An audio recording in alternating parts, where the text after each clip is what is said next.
I'm going to show you something that you can do right now that will take about 10 seconds and it will increase your chances of passing the CNSC exam.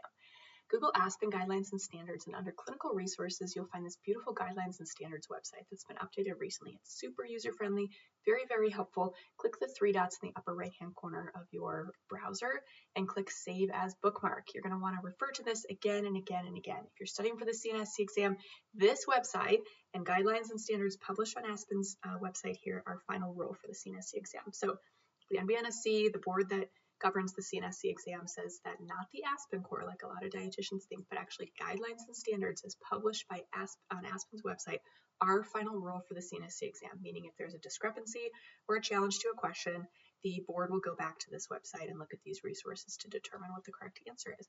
Now, I find this extremely helpful for students, for anybody learning more about nutrition support, for advanced practitioners, anybody who's been in the industry for a long time, and this is why.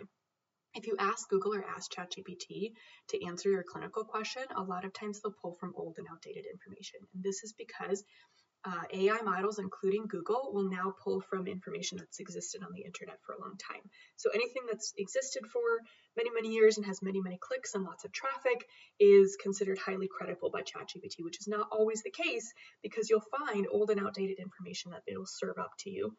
Without really understanding the nuance behind, hey, that guideline changed 3 years ago.